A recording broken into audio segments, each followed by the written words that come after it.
juga tidak berangkat ke rumah Allah bagi yang laki-laki, akan ada banyak penyakit-penyakit yang menimpa dia, khususnya yang akan kita bahas hari ini, yaitu penyakit hati.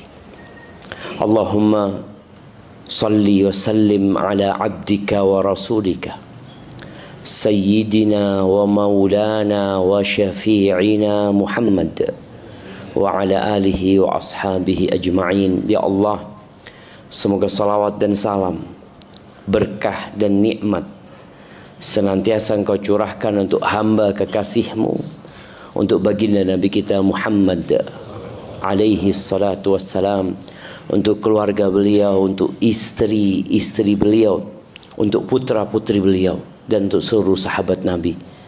Semoga Allah meridhai kita bersama mereka. Amma ba'd. Siapa yang pernah sakit hati? Nah, iya, pernah sakit hati ya Pak. Sampai hari ini sakit hati. Ahibati fillah, ada satu hari harta yang kita kumpulkan tidak berguna. Kekuasaan yang kita miliki juga tidak bermanfaat. Relasi, kawan, tidak ada faedahnya. Kapan? Tatkala bumi ini berakhir, tatkala kita meninggal dunia, Allah Azza wa Jalla mengatakan yauma la yanfa'u malun wala banun. Pada hari di saat harta tidak berguna, anak-anak laki-laki juga tidak manfaat, illa man atallaha biqalbin salim, kecuali orang yang datang menjumpai Allah dengan hati yang selamat. Dulu kita di pondok itu belajar. Siapa yang pernah mondok? Banyak jangan pernah mondok ya. Kita diajarin sebuah kata-kata, al-qalbus salim fil jismis salim. Dulu kita diajarin bahwasanya hati yang selamat itu adanya di tubuh yang sehat. Benar nggak? Kadang-kadang kita lihat orang sehat nggak ke masjid, badannya keker. Pagi Ahad naik sepeda 30 kilo, masjid di sebelah rumahnya nggak nyampe. Ini badannya sehat, tapi hatinya nggak sehat. Atau memang dia nggak dengar panggilan hayya 'alas shalah. Boleh jadi. Jamaah rahimakumullah, Rasul sallallahu alaihi wasallam memberikan penjelasan kepada para sahabatnya tentang fungsi hati. Hati yang kita bicarakan jantung. Kita sedang berbicara al-qalbu, yang mungkin diterjemahkan dalam bahasa Indonesia hati. Sebenarnya al-qalbu dalam bahasa Arab itu apa artinya? Jantung. Cuma mungkin orang menerjemahkan dengan hati, yang dimaksud adalah hati sanubari yang ada di jantung, bukan hati liver yang biasanya orang kena penyakit liver ya. Enggak, ini kita bicara jantung sebenarnya. Rasulullah sallallahu alaihi wasallam mengatakan dalam hadis yang diriwayatkan Imam Bukhari dan Muslim, ala wa inna fil jasadi mudghah idza salahat salahal jasadu kullu. Sesungguhnya di dalam tubuh manusia itu ada satu organ yang kalau dia baik, semua tubuhnya baik. Tapi kalau dia rusak, semua tubuhnya rusak. Apa organ itu? Al-qalbu. Dan hati ini kondisinya memang membingungkan. Dia suka bolak-balik.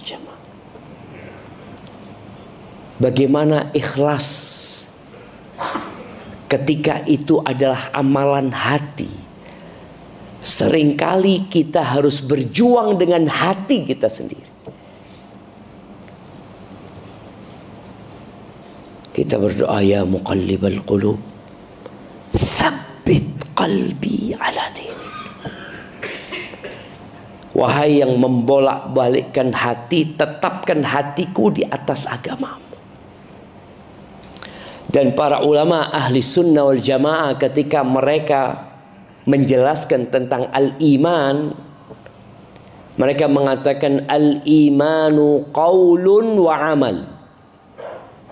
Iman itu adalah ucapan dan perbuatan. Ucapan apa? Qaulul qalbi, ucapan hati. Wa qaulul lisan, dan ucapan lisan.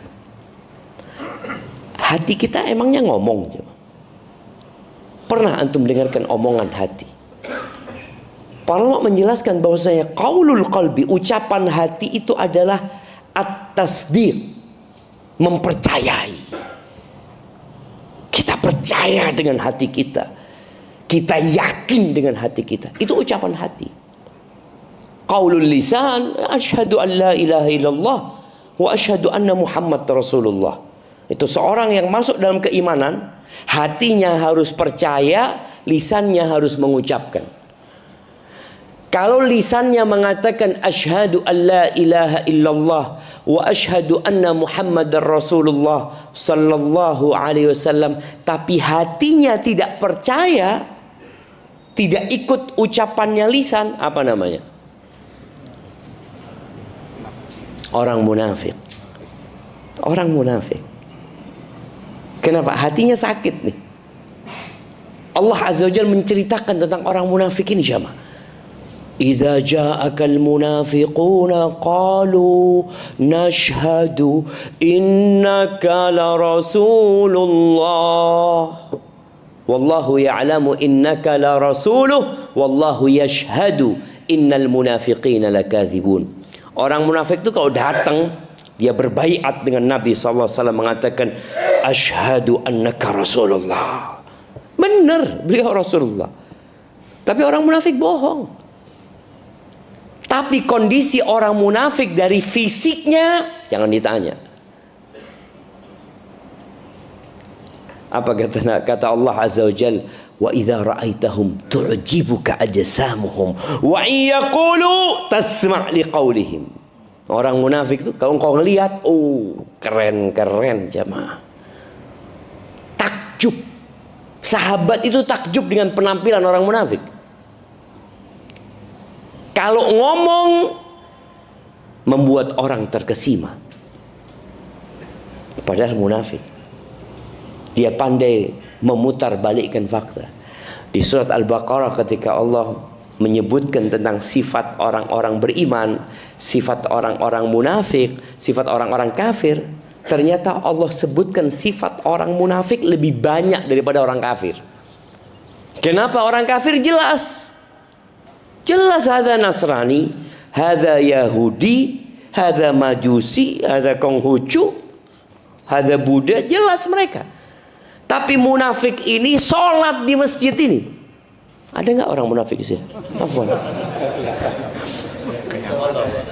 Ada nggak kira-kira masjid apa namanya ini? Al-Furqan. Al-Furqan itu masjid pembeda gitu kan. Emangnya orang munafik kalau ngelihat Al-Furqan nggak jadi masuk? Di Masjid Nabawi mereka sholat. Di Masjid Nabawi. Yang jadi imam tadi siapa? Ustaz Rahmat. Ustaz Rahmat yang jadi imam di Masjid Al-Furqan. Di Masjid Nabawi imamnya Nabi Muhammad SAW. Sholat mereka di belakang Nabi SAW. Ngomongnya bagus, penampilannya indah, munafik. Maka tadi tatkala kita bicara hati, kalau hatinya baik, semuanya baik. Ini omongannya yang baik. Omongannya yang baik, penampilannya yang indah, hatinya ternyata enggak. Maka iman dikatakan qaulun wa amal. Tadi qaulul qalbi wa qaulul lisan. Qaulul qalbi itu mempercayai. Qaulul lisan tadi syahadat. Amalul qalbi wa amalul lisani wa amalul jawari. Artinya hati itu beramal. Makanya kata para sahabat ketika menceritakan Abu Bakar Siddiq, Abu Bakar tuh amalannya banyak. Tapi kalau amalan di luar itu kan kelihatan. Berapa sodakohnya Abu Bakar, berapa sholatnya Abu Bakar. Abu Bakar berangkat haji, Abu Bakar berangkat jihad. Itu sahabat tahu gitu. Tapi para sahabat menceritakan Abu Bakar tuh bisa mengalahkan semuanya dengan sesuatu yang ada dalam hatinya, jemaah. Apa amalan hati, jemaah? Apa amalan hati? Nah, zikir mah amalan lisan. Subhanallah, subhanallah, lisan. Ikhlas. Terus apa lagi? Niat, cinta, takut, berharap, tawakal. Makanya tawakal itu amalan hati. Makanya kadang-kadang sama orang-orang ditabrakin sama nggak usaha gitu loh. Tawakal itu amalan hati. Usaha itu amalan fisik badan. Jadi jangan ditabrak-tabrakin. Jadi orang tawakal itu ya diem aja. Ya enggak. Ada perintah untuk usaha. Tapi hatinya percaya, yakin sama Allah. Dan menyerahkan sama Allah Azza wa Jalla. Lisannya mengucapkan Bismillahi tawakkaltu ala Allah. Itu lisan. Orang itu akan ketahuan benar enggak hatinya ini tawakal. Ketika Nabi Musa dikejar-kejar oleh Fir'aun, kemudian sampai ke tepi pantai bersama umatnya Bani Israel. Itu di pagi hari, jemaah. Allah menceritakannya, falamma tara al-jam'an. Ketika dua kelompok ini saling melihat, artinya Fir'aun ada di belakang mereka. Sahabat-sahabat Nabi Musa ini ngelihat Fir'aun di belakangnya, ngelihat ke depan lautan, nggak ada perahu, nggak ada jembatan. Apa perkataan sahabatnya Nabi Musa? Qala ashabu Musa inna lamudrakun. Sahabat-sahabat Nabi Musa mengatakan, habis kita sudah. Kita akan dibantai. Kita udah ketangkap sama Fir'aun. Ini Fir'aun di sini. Apa kata Nabi Musa? Kalla.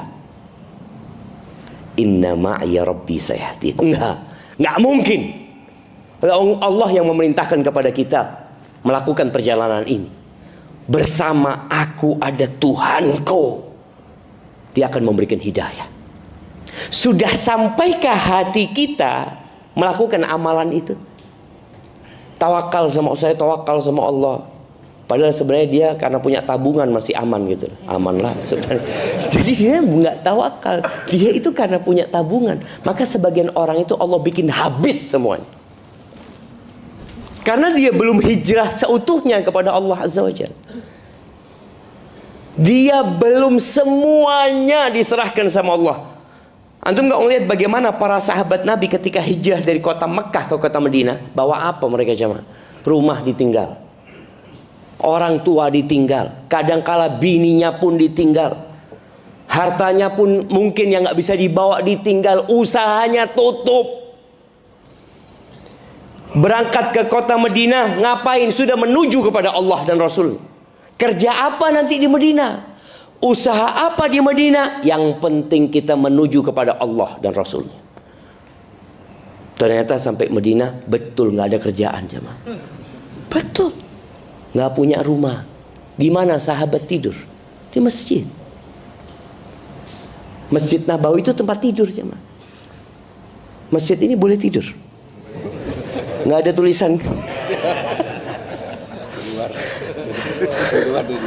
Oh, di dalam nggak boleh, di luar ditulis boleh tidur. Wallah, di Masjid Nabawi itu tempat tidur. 80 sahabat tidur di sana. Bukan tidur sebentar, jamaah. Sekarang sebagian umat Islam itu Ya, anak husnudzon sama mereka ya. Mereka mungkin melarang tidur karena takut dibuat tidur lama. Padahal sebenarnya kalau bisa silahkan tidur, mau 2 hari, 3 hari, sebulan, tafadhol.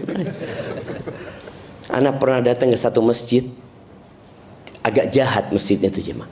Dilarang selonjoran. Anak ngomong astagfirullahaladzim. Sampai kayak gini ya.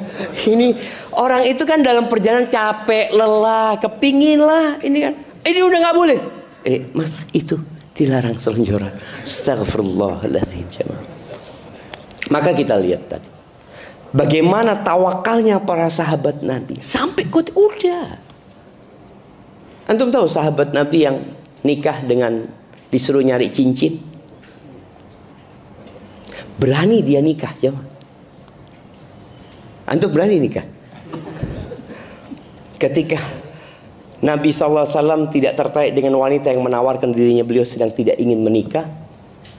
Sahabat ini mengatakan radhiyallahu ta'ala anhu ya, in kana laysa laka biha hajah ya Rasulullah fazawwijni iyah.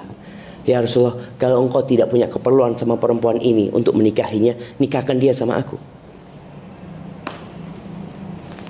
Bayangin ya, gimana sahabat ini mengatakan itu dalam rangka yang menyelamatkan wanita ini dan kondisinya jadi nyaman gitu loh. Karena perempuan ini datang menawarkan dirinya kepada Nabi SAW untuk dinikahi.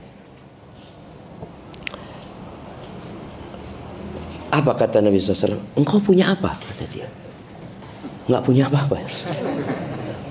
Berani nikah jamaah, itu tawakal. Oh ya enggak gitu juga loh Ustaz. Loh, kan kita bilang tawakal itu amalan hati. Akhirnya Nabi SAW, engkau coba pulang, carilah. Ada usaha. Hatinya tetap bergantung sama Allah SWT. Dia disuruh usaha, ya usaha. Dia sampai ke rumahnya, dia cari ini itu, nggak ada ya Rasulullah. Iltamis walau khataman min hadid. Coba engkau cari lagi, walaupun cincin besi itu jadi maharnya. Ini maharnya aja nggak punya jemaah. Akhirnya dia ngomong, nggak ada ya Rasulullah. Dia masih berusaha. Gimana kalau sarungku ini ya Rasulullah? Bayangin. Ini kalau kita lihat hati orang yang beriman itu jemaah. Gimana kalau sarungku ya Rasulullah? Apa kata sahabat yang meriwayatkan hadis ini? Wallahi laisa ala atiqihi syai'. Demi Allah, di pundaknya orang ini nggak ada pakaian. Dia cuma punya sarung. Nggak ada pakaian atasnya, itu nggak ada. Apa kata Nabi SAW? Kalau engkau kasihkan mahar buat istrimu, engkau pakai apa? Tapi dia memang sudah. Dia akhirnya diam. Diam dia. Karena dia tahu sudah nggak ada.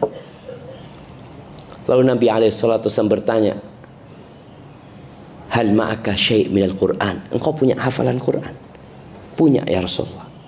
Dia sebutkan surat ini, surat ini, surat ini. Ya sudah, aku nikahkan engkau dengan dia, dengan mahar Quran yang kau miliki, untuk diajarkan kepada istrinya.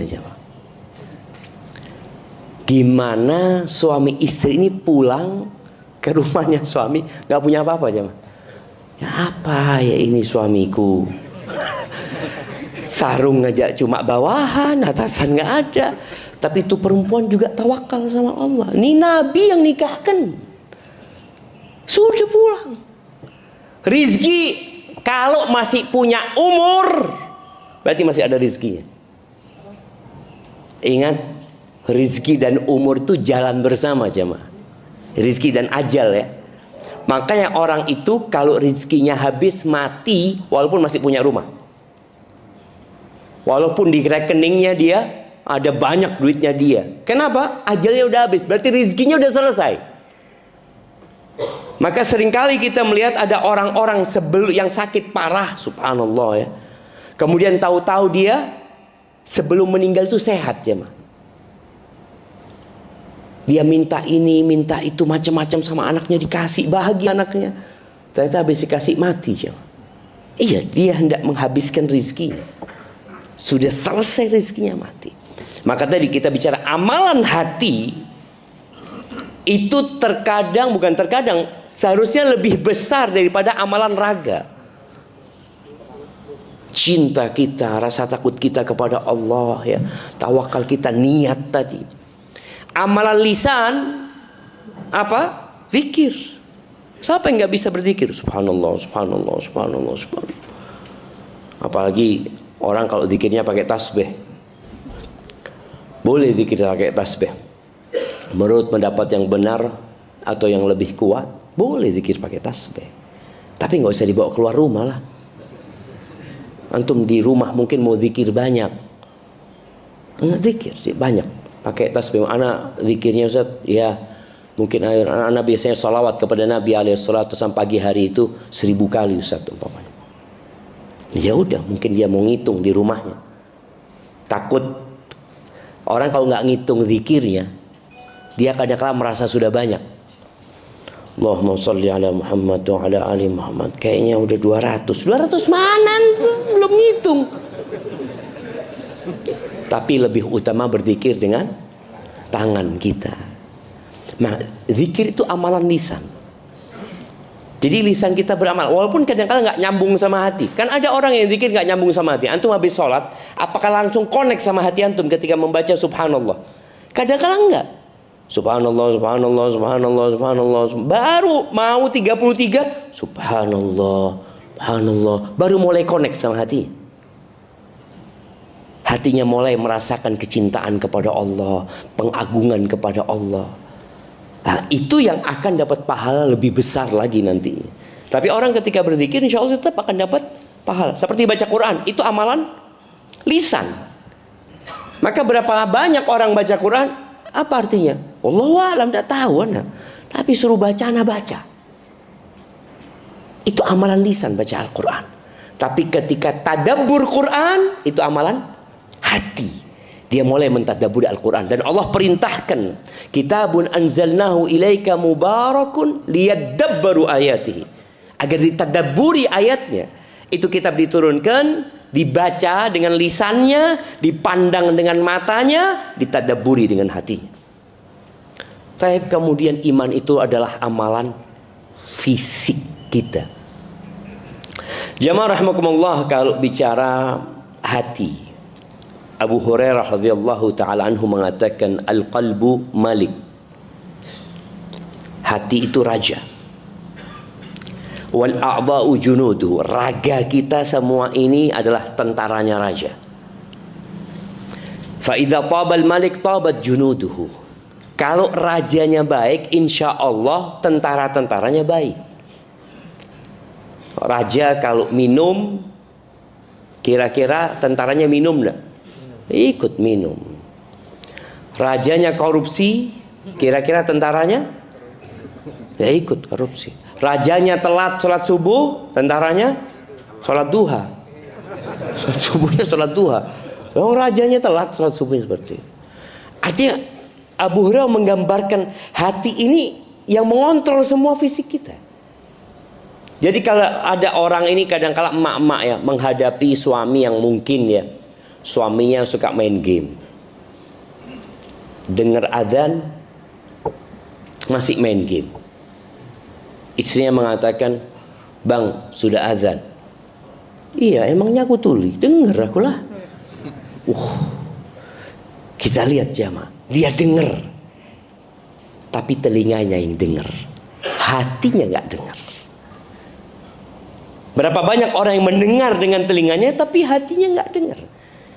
Bagaimana memberikan nasihat kepada suami yang seperti itu? Loh, suamimu ini sedang sakit hatinya, maka yang diobatin hatinya gitu.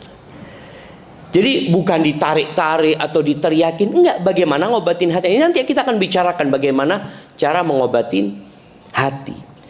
Tapi Abu Hurairah ketika menggambarkan bahwasanya hati itu raja dan raga itu adalah tentaranya. Kalau rajanya baik, maka semuanya akan jadi baik. Wa idza khabusal qalbu. Kalau hatinya busuk, khabusat junuduh. Maka raganya, tentaranya semua akan jadi buruk. Jamaah rahimakumullah, penyakit hati ini ada dua. Ada penyakit yang rasa sakitnya langsung dirasakan. Langsung dirasakan. Makanya ada orang ngomong, ya Allah sakit hati anak. Dia langsung merasakan. Para ulama mencontohkan rasa sakit hati yang seperti sakit fisik sebenarnya, yang butuh obat. Itu yang orang-orang berangkat ke psikiater. Itu ada sakit hati dia. Dikasih obat. Ada obatnya memang, obat fisiknya ada. Sedih, kecewa, itu sakit hati. Kemudian cemas, ada kekhawatiran yang berlebihan, itu sakit hati yang kadang-kala obatnya kemana? Ya ke dokter. Ada obatnya itu. Tapi juga bisa ke ustadz. Karena rasa sakitnya orang ini langsung merasakan, ya Allah saya nggak bisa tidur, kata dia. Kenapa? Nggak tahu, kalau saya mau menjamkan mata itu takut gitu ya, khawatir, was-was, dia ya Allah nggak enak. Ini penyakit bisa diobatin dengan dokter, tapi sejatinya ada obatnya dalam agama kita juga. Mengobati kecemasan, mengobati ketakutan, depresi, stres, itu sakit langsung dirasakan oleh fisiknya. Ditambah kurus badannya, makan jadi nggak enak, ada berasa. Tapi ada penyakit hati yang kedua ini, yang orang itu nggak merasa kalau dia sakit. Bahkan tadi kayak orang munafik, sehat, nggak merasa sakit. Kalau dikasih tahu antum sakit, naudzubillah, jangan suudzon sama anak. Allah mengatakan tentang orang munafik apa? Fi qulubihim marad. Di hati mereka ada penyakit. Fazadahumullahu marada. Allah tambahkan penyakit itu tapi nggak kerasa. Makanya ada orang tersesat itu sakit hatinya sebenarnya, tapi enggak sih. Alhamdulillah anak nggak minum obat apa-apa, anak tidur enak, makan enak. Nah ini penyakit yang bahaya sebenarnya. Karena kalau penyakit yang dirasakan rasa sakitnya, insya Allah dia akan berobat. Makanya di antara doa yang diajarkan Nabi SAW itu tentang penyakit hati yang dirasakan itu, Allahumma inni a'udzubika minal hammi wal hazn. Ya Allah, aku berlindung kepadamu dari kecemasan dengan yang akan datang dan kesedihan dengan masa lalu. Karena orang kalau kena dua penyakit ini, apa yang akan terjadi? Dia nggak produktif.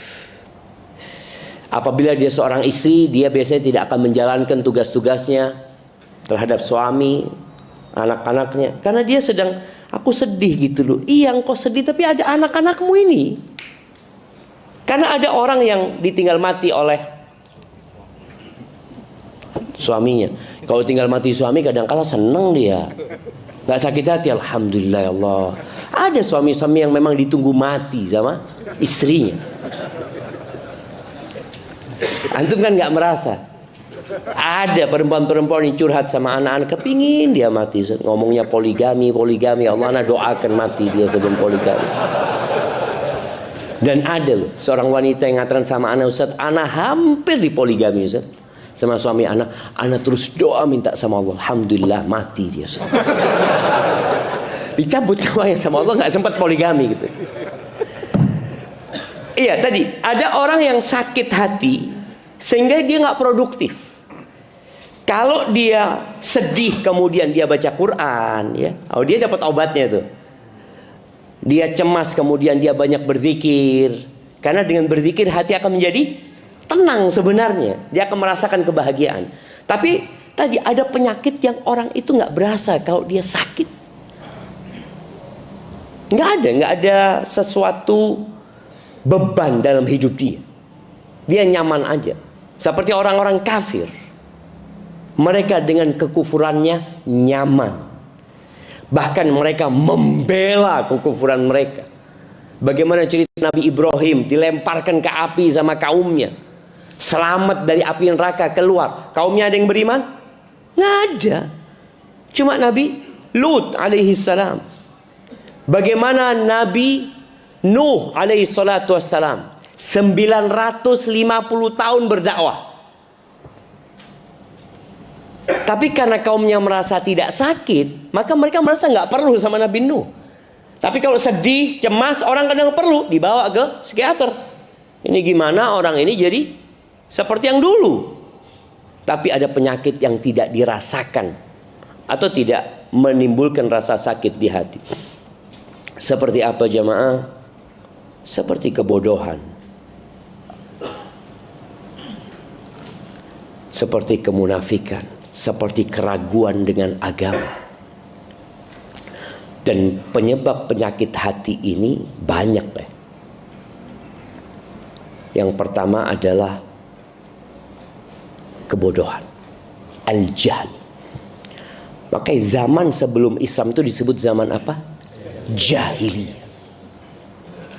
Karena orang kalau sudah ditimpa kebodohan ini, maka semua penyakit hati itu akan mudah masuk kepada dia. Dia dengar orang ngomong seperti ini, percaya. Ingat PKI. Bagaimana? Kenapa kita bicara PKI? Kenapa jemaah? Karena ini bulannya PKI. Iya betul. Iya kan? Ya tinggal 8 hari lagi. Bagaimana orang-orang itu Muslim loh jemaah. Mereka kalau bicara secara agama, sebagian mereka Muslim. Tapi bagaimana mereka membela pemikiran komunis pada waktu itu? Karena dianggap sama mereka inilah yang bisa membuat rakyat merasakan kesejahteraan. Lupa bahwa Allah sudah turunkan Al-Quran.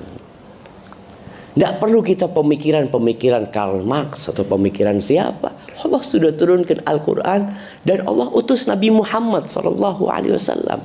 Engkau mau cari petunjuk di mana? Maka orang kalau sudah bodoh, dia akan membenci kebenaran. Sebagian kita mungkin ketika belum hijrah, dia benci dengan ustadz-ustadz yang menyampaikan sunnah. Mungkin 2 pekan yang lalu ada satu orang datang ke rumah, dibawa sama sohib ana. Dia dari Surabaya, naik bis dia ke rumah, cuma mau minta maaf sama ana. Dia mengatakan, Ustadz, ana dulu suka ngomongin Ustadz, ana suka jelek-jelekin Ustadz, kata dia. Pokoknya Ustadz, ya batalin, bubarin kajiannya Ustadz, ini itu, kata dia. Sampai suatu hari Ustadz, ana pegang handphone, tahu-tahu lewat di IG atau di YouTube dia katakan kajiannya Ustadz tentang bagaimana sikap terhadap pemimpin. Anak awalnya nggak mau ngeliat, tapi anak mau lihat. Sana mau lihat nih, apa katanya Wahabi ini. Dia ngomong gitu. Dia dengerin, dia loh. Dia anak pikir Ustadz itu akan mengkafir-kafirkan, mentogut-togutkan. Kok nggak ada ya? Tadi mulai anak malam hari itu Ustadz, anak buka semua video Ustadz yang bisa anak buka. Anak dengerin. Besok pagi ketemu sama sohib-sohib dia. Dia ngomong, ternyata Ustadz Syafiq itu nggak seperti yang kita sangka. Oh, engkau nonton dia kayaknya.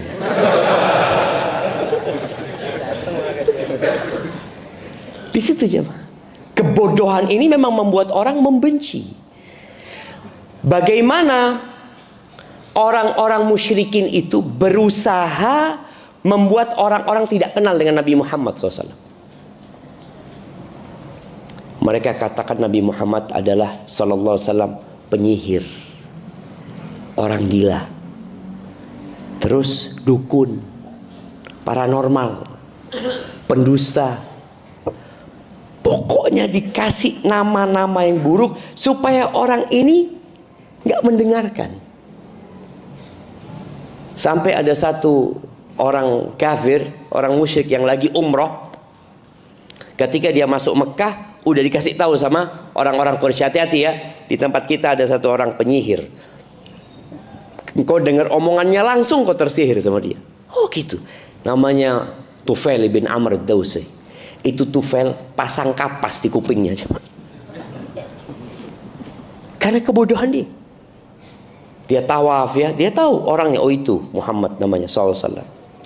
Setelah dia tawaf ini, terus dia mikir, aku ini kayak orang bodoh, kata dia. Masa aku pasang kapas di kupingku, kata dia. Aku ini tahu mana yang baik dan mana yang buruk, kata dia. Lah, aku mau dengar dari Muhammad SAW. Akhirnya datang kepada Nabi Muhammad SAW. Apa sih yang engkau tawarkan ini apa? Nabi membacakan Al-Quran sallallahu alaihi wasallam, membacakan hadis-hadis Nabi sallallahu alaihi wasallam, langsung masuk Islam. Maka kita harus berjuang melawan kebodohan. Kenapa ayat yang pertama turun? Iqra. Iqra, bacaan tuh. Apa yang dibaca Quran? Kalau bicara tombowati itu yang pertama apa? Baca Quran sama maknanya. Baca. Ketika kebodohanmu terangkat, insya Allah engkau jadi faham. Berapa banyak di antara kita yang sampai hari ini beranggapan riba itu boleh. Riba yang nggak boleh itu rentenir. Iya. Kalau ada seorang anak yang kerja di bank konvensional, tahu-tahu dia mau resign, ngomong sama orang tuanya. Apa kata orang tuanya? Engkau ikut aliran apa, nak? Langsung dianggap menyimpang. Karena kebodohan mereka bertahun-tahun melihat sesuatu yang buruk baik, sesuatu yang mungkar ma'ruf buat mereka. Kok tahu-tahu muncul satu orang mengatakan nggak boleh, maka dia akan menentang hal itu. Sampai cerita seorang yang di Jakarta yang dia tanya sama anak-anak ini, Ustaz, dia kerja di bank konvensional, dia kemudian mau resign, ibunya marah. Istrinya nggak ridho, gimana sekarang? Akhirnya Ustaz, anak resign, nggak ngomong sama mereka. Tapi tiap pagi Ustaz, anak keluar rumah dengan seragam kantoran Ustaz.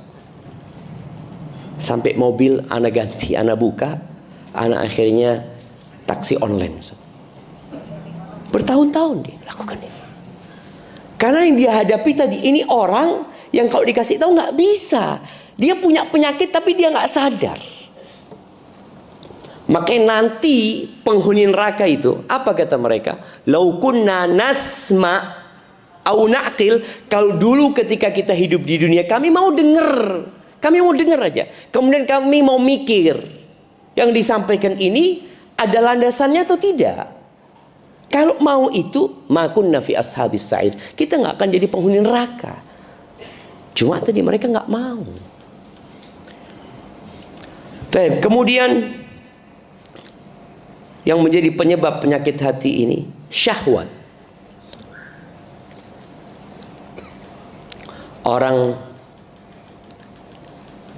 yang sekarang kita lihat banyaknya perselingkuhan di negeri kita.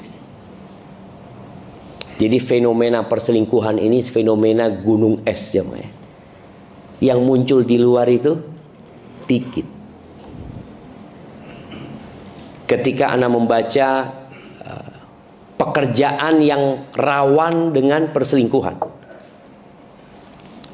ada 10 pekerjaan di situ jemaah. Yang pertama apa kira-kira menurut antum? Nah, nanti dilihat di Google kan.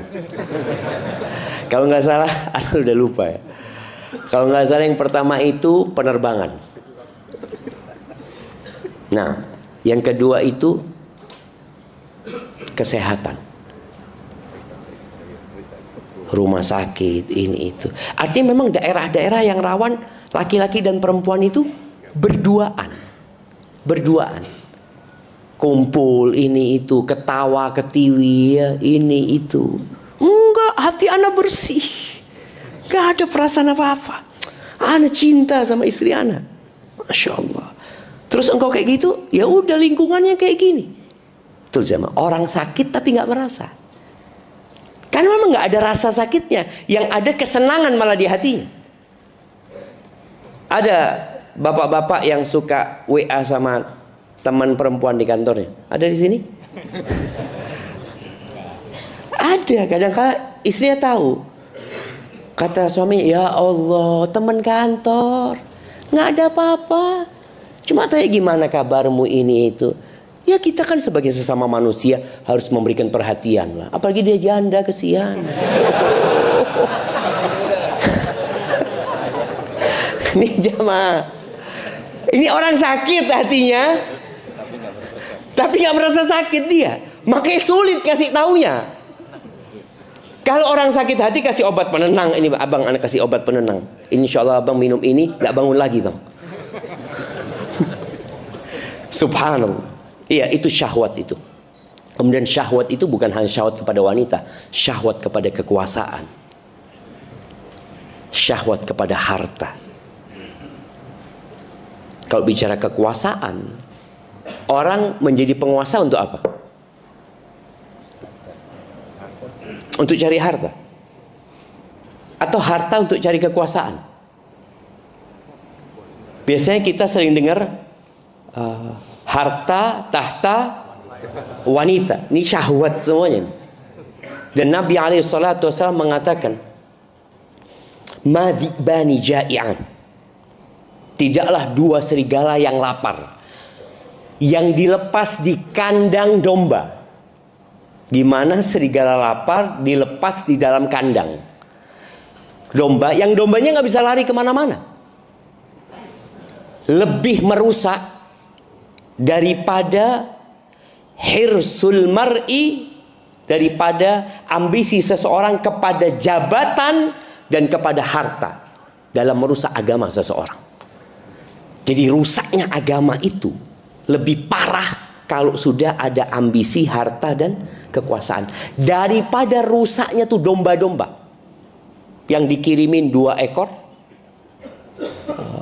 serigala yang kelaparan itu. Bayangin kalau serigala kelaparan ya, dia ngelihat domba, Masya Allah, dia makan ini dikit, lihat itu lari, dia gigit yang ini, lihat, wah Masya Allah. Padahal dia sebenarnya 1 ekor aja nggak habis mungkin jamaah. Tapi karena dia ambisi, dia udah gigit ini udah mati nih. Dia ngeliat, oh ada lagi nih Masya Allah. Makanya orang kalau sudah ambisi kepada harta dan jabatan, seperti minum air laut. Dia udah punya duit ini, udah cukup duitmu. Buat 7 turunan gak habis. Tambah 7 tanjakan juga gak habis. Tapi karena ambisi, dia terus rusak agama dia. Rusak agamanya jemaah. Nah ini salah satu penyebab penyakit hati, syahwat. Iya, Allah kasih kita syahwat. Karena kehidupan ini nggak akan bisa berlangsung tanpa syahwat. Tapi syahwat itu harus dikekang. Makanya bicara syahwat kepada harta boleh, tapi yang halal. Kan ada, nggak boleh ngambil haknya orang lain ya. Silahkan. Kemudian syahwat kepada wanita boleh apa enggak? Boleh, asalkan dengan menikah. Nggak ada alasan loh. Nggak ada alasan seorang laki-laki berzina. Padahal Allah sudah membuka pintu menyalurkan syahwatnya yang halal. Allah mengatakan fankihu ma tabalakum minan nisa mathna wa thulatha wa ruba. Allah sudah kasih. Engkau punya syahwat lebih, mungkin engkau kerja keluar kota ya. Istrimu di Bekasi sini. Ini Bekasi Bogor. Istrimu di Bogor sini. Engkau kerja di Bekasi. Berapa jauh tuh jauh? Ya mungkin dia istrinya di Bekasi, dia kerjanya anggap di Merauke, yang dia mungkin berbulan-bulan di sana. Dia punya syahwat. Dia mikir, ya apa aku menyalurkan syahwatku? Pulang nggak mungkin seperti itu. Apa yang bisa dia lakukan? Nikah. Puasa, Masya Allah, keren nih. Nah, nikah, kalau nggak mampu baru puasa gitu loh. Puasa dulu apa nikah dulu? Kata Nabi SAW, barang siapa yang punya kemampuan disuruh apa? Nikah. Kalau nggak mampu nikah, baru puasa gitu kan. Jadi puasa dulu apa nikah dulu? Dia ini udah nikah Ustaz, tapi istrinya jauh gitu loh. Ya mungkin puasa, betul. Tapi ketika nggak mampu, karena terus terang ada di tempat-tempat daerah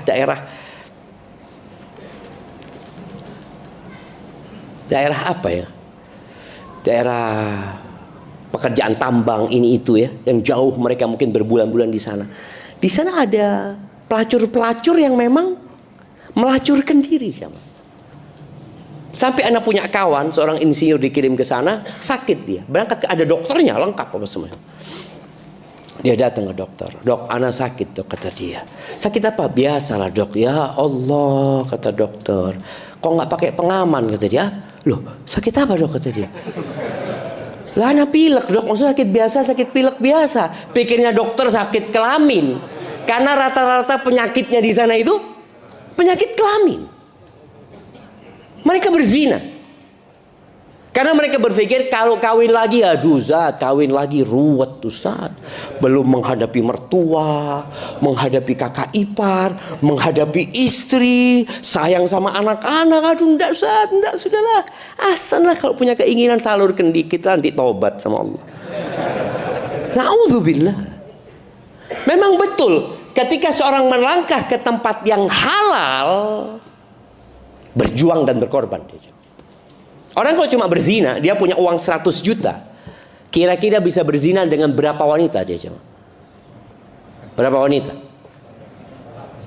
Berapa kira-kira? Ya tergantung tarifnya Ustaz, gitu kan. Kalau yang tarifnya sejutaan dapat 100 wanita. Bayangin coba. Tapi dengan uang 100 juta mungkin dia bisa menikah dengan satu wanita.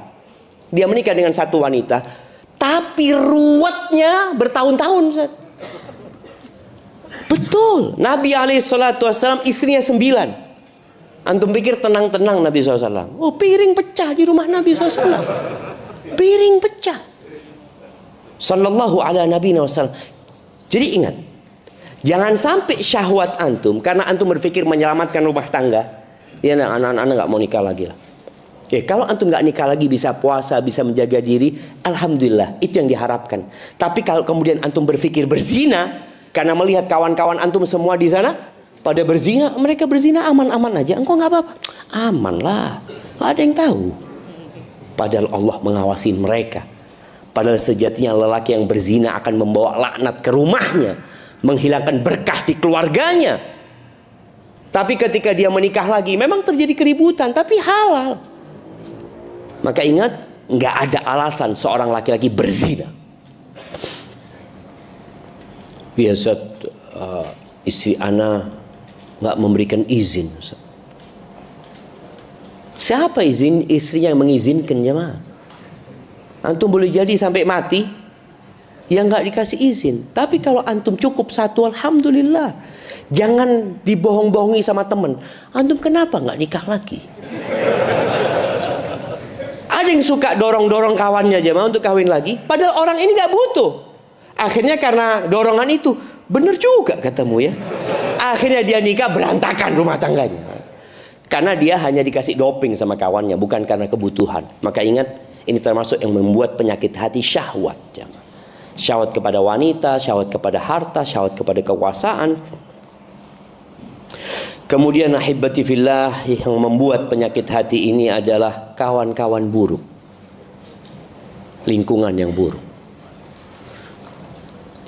Ana sebutkan sebab-sebab ini, nanti obatnya antum sebenarnya sudah paham. Kawan yang buruk. Dan biasanya orang itu akan condong kepada yang sama. Ada klub-klub ya, klub motor, klub mobil ya. Anak pikir dulu klub-klub itu untuk mobil-mobil mewah jamaah, untuk motor-motor mewah. Ternyata enggak. Sampai mobil yang harganya murah pun ada klub-klubnya. Ya komunitas ya, komunitas itu. Kalau klub itu untuk kebaikan nggak apa-apa. Nggak, alhamdulillah saat kita punya klub ini, kegiatan kita sosial. Tapi ya kadang-kala mampirlah ke tempat hiburan Ustaz. Kegiatan sosialnya dilakukan, maksiatnya juga jalan, hati-hati. Maka pilih kawanmu. Karena kata Nabi SAW, al-mar'u ala dini khalili. falyandur ahadukum man yukhalil. Agama seseorang itu ikut kawan dekatnya. Maka hendaklah dia melihat dengan siapa dia berkawan. Maka alhamdulillah kalau kita punya kawan-kawan yang baik, jaga mereka. Sebelum Anda lanjutkan, antum yang di sini, semua sudah kenal dengan yang di kanan dan di kirinya? Udah kenal? Kenalan dulu, baru kita lanjutkan. Loh, ayo jemaah. Antum kenal, itu saudara antum. Kita ini bicara salah satu penyebab penyakit hati itu kawan-kawan buruk. Dapat kawan baik nggak mau antum.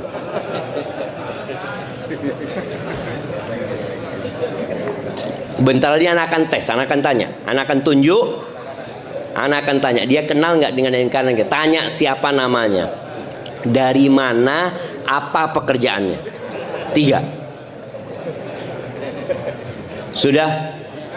Nah, Anda tunjuk sekarang untuk membuktikan. Oh, masih ada yang tanya, Masya Allah. Nah, yang pakai kacamata, antum. Iya. Iya. Yang di kiri antum? Oh. Belum kenal. Salaman doang, kenalan. Coba kenalan lagi siapa? Dari mana?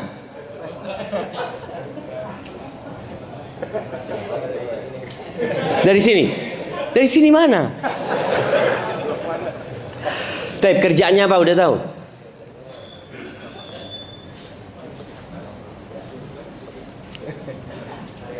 Oke, istrinya berapa? Tanyain. Jemaah kita ini sering datang kajian, tapi kita kayak sendirian. Iya, datang. Habis gitu pulang aja udah. Padahal disinilah kita berusaha mencari kawan baik yang menjaga hati kita. Boleh jadi tukar nomor handphone ya. Suatu saat nanti ketika ada kajian dilihat, engkau kok nggak datang kajian? Lama aku nggak ngelihat sama kamu. Inilah yang dibutuhkan kawan-kawan baik jemaah, yang mengingatkan kepada kebaikan. Kita tuh kalau sama kawan pemain bola, sama-sama suka bola, Masya Allah jemaah. Antum lihat bagaimana solidnya pendukung bola itu. Kalau Jakarta apa namanya? Jackmania gitu kan. Itu solid banget mereka jemaah. Seperti itu. Mereka berangkat kemana, nonton ini itu, naik mobil, susah mereka siap. Ada juga termasuk yang anak takjub ya, dengan kesolidan klub Vespa. Iya, Vespa butut itu, ada temennya mati, berhenti semuanya ya mah. Bagaimana? Kenapa kalau ada temennya yang hatinya sakit, dia nggak lagi datang kajian? Siapa yang akan membawa dia? Maka di sini kita perlu kawan-kawan baik. Selain kawan baik itu juga punya syafaat kelak pada hari kiamat. Mungkin dia akan ingat kita ketika dia masuk surga. Kemudian lihat mana fulan yang biasa kajian sama ana di Masjid Al-Furqan. Kok nggak kelihatan? Mungkin dia minta sama Allah supaya antum dikeluarkan dari api neraka.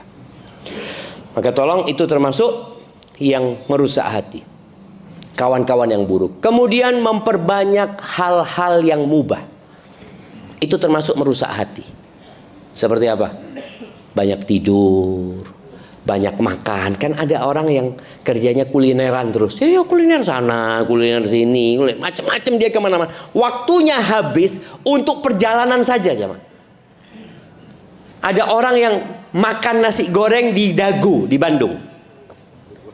Makan nasi goreng, ya apa? Kaki 5 nih, zen. Pulang lagi sudah ke sini. Loh, gitu doang. Iya. Antum lihat bagaimana orang-orang melakukan hal-hal yang mubah, kelebihan, yang akhirnya hati jadi sakit. Nonton bola boleh nggak? Boleh, tapi kebanyakan nonton bola, jadi nggak kajian antum. Kenapa? Kalau kajian, kajian ngantuk Ustaz. Kalau nonton bola semangat. Itu berarti sakit hati antum. Di tempat obatnya hati, antum males. Di tempat penyakit hati, antum semangat. Sehat, banyak ngobrol.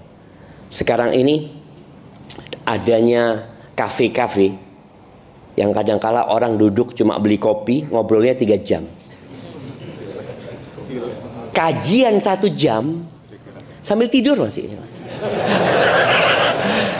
Jadi kajiannya cuma 1 jam, udah selesai, alhamdulillah. Jadi kadang-kala orang itu tadi, hati ini kalau sudah sakit jamaah, dia akan merasakan kenyamanan dengan kemaksiatan, kenyamanan dengan hal-hal yang mubah, tapi hal-hal yang diperintahkan dia jadi nggak nyaman. Maka tolong tadi berusaha untuk mengurangin lah hal-hal yang mubah ini. Handphone ini juga boleh punya handphone, boleh sekali-kali antum matikan handphone dari pagi sampai besok, supaya antum merasakan, ya Allah, tenang ya. Tenang jemaah. Tapi ada orang yang subhanallah nggak bisa lepas dari handphone. Dia beli power bank yang paling besar ya. Ternyata power banknya habis jemaah. Dia beli kabel 7 meter. Pokoknya bagaimana dia terus terkoneksi dengan sesuatu yang sebenarnya nggak ada manfaatnya buat dia.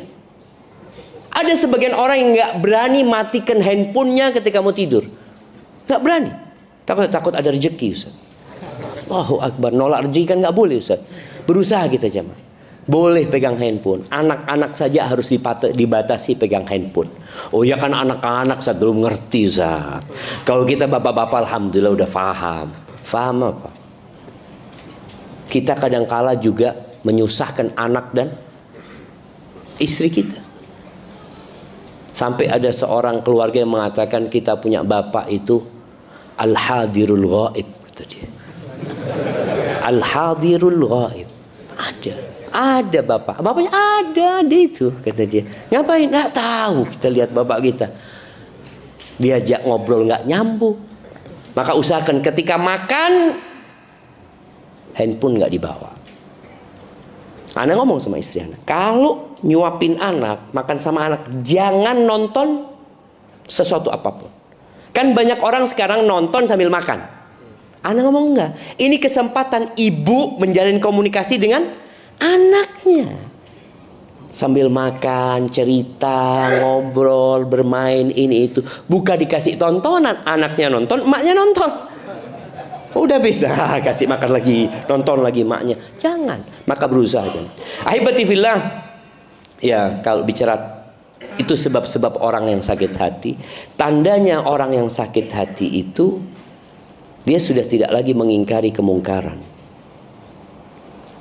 Bahkan dia nggak nyaman dengan ketaatan. Dia kalau berada di grup, contoh nih ya, ada grup.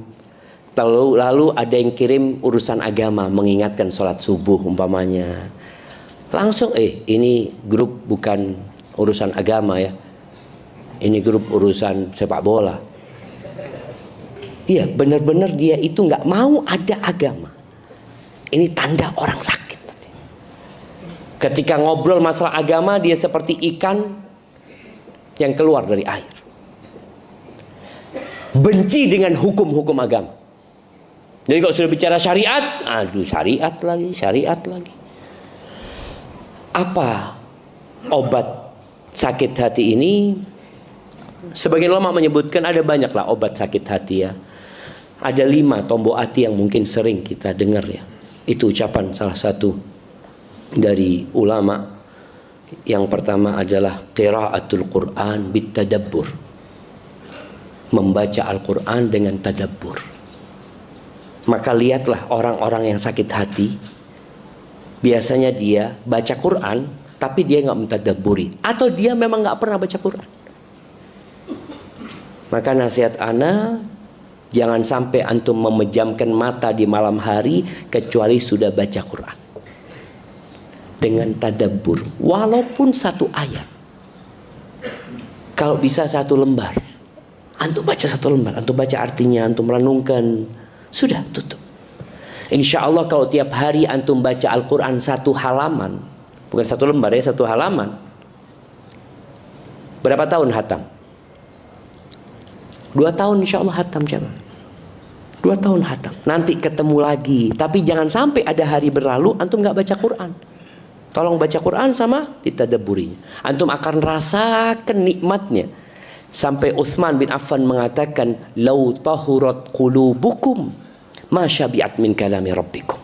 Kalau hati kalian bersih, kalian tidak akan pernah puas baca Al-Quran. Sedangkan kita sekarang ini masih terbebani dengan baca Quran. Mau baca 1 juz aja, ya Allah, buka lagi, tinggal berapa halaman ya? Nanti beda halaman, lihat tinggal berapa halaman, ya Allah, kok nggak selesai-selesai, kata dia. Antum bisa lihat bagaimana Imam Syafi'i di bulan Ramadan hatam Al-Quran 60 kali jemaah. Ana mikir, ya opo ya, gimana mereka bisa seperti itu? Ternyata hati masalahnya. Lu waktunya Ustaz, Allah kasih berkah di waktu ketika orang baca Al-Quran. Utsman bin Affan diriwayatkan bagaimana dia pernah sholat witir 1 rakaat masuk ke Masjidil Haram. Dia mulai dengan baca Al-Baqarah, ruku ketika membaca An-Nas jemaah. Dari habis Isya sampai hampir subuh jemaah. Nabi SAW sampai bengkak kakinya. Bagaimana cerita Hudzaifah bin Yaman ketika dia sholat di samping Nabi SAW. Kemudian Nabi baca Al-Baqarah. Rakaat pertama ini udah Al-Baqarah, pikirnya Hudzaifah, ya mungkin 100 ayat ruku. Ternyata 100 ayat lanjut jemaah. Oh, mungkin sampai selesai Al-Baqarah.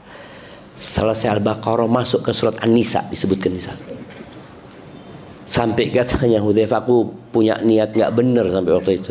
Kepingin niat mufarokoh, dia meninggalkan Nabi SAW. 1 rakaat baca Al-Baqarah, An-Nisa, Ali Imran, 5 juz lebih. 1 rakaat. Kita kalau terawih berapa juz di sini Ustaz? Terawih kurang dari setengah. Berapa rakaat?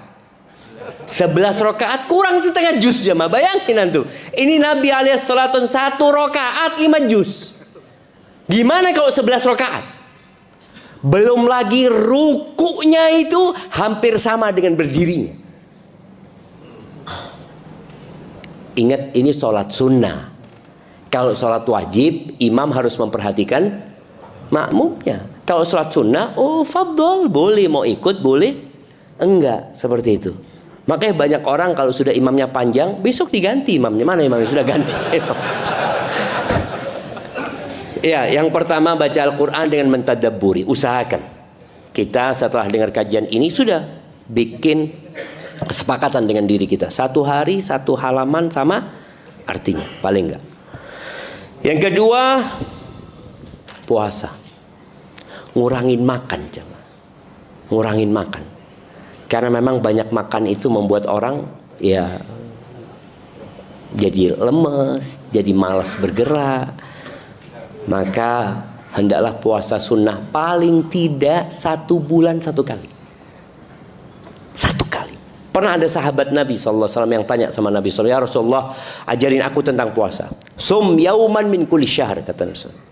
Puasalah 1 hari dalam sebulan. Kata sahabat ini, ya Rasulullah, aku mampu lebih dari itu. Sum yaumain.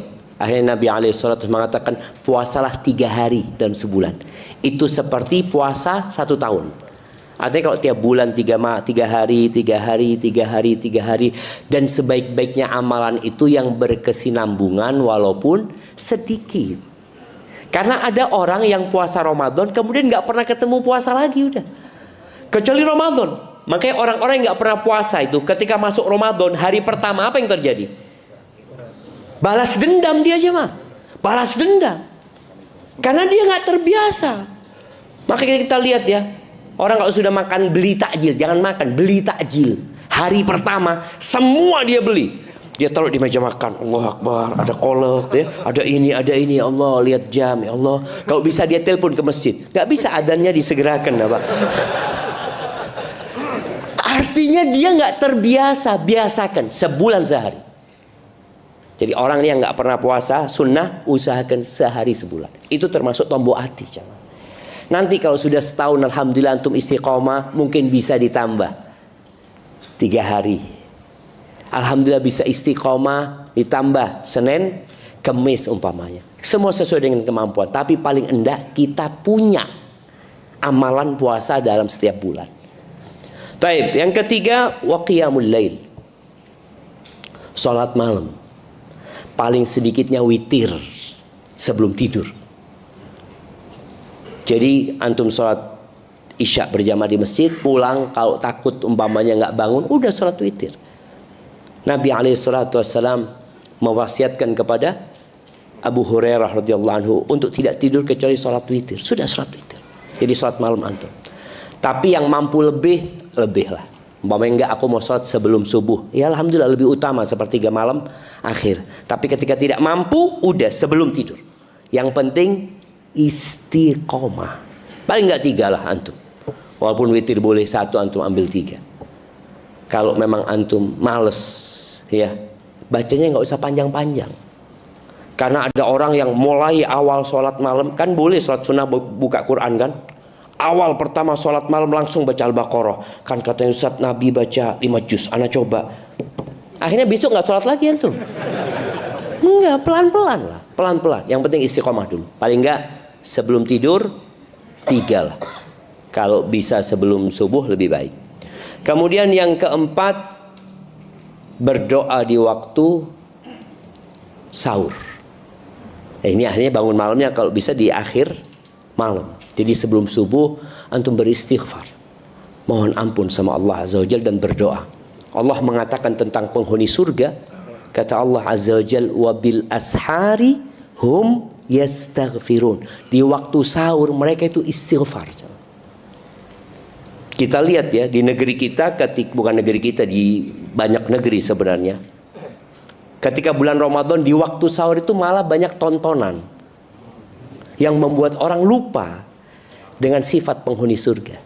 Dia pikir puasa itu sahur, yang penting sahur makan. Enggak, sahur itu ada barokah.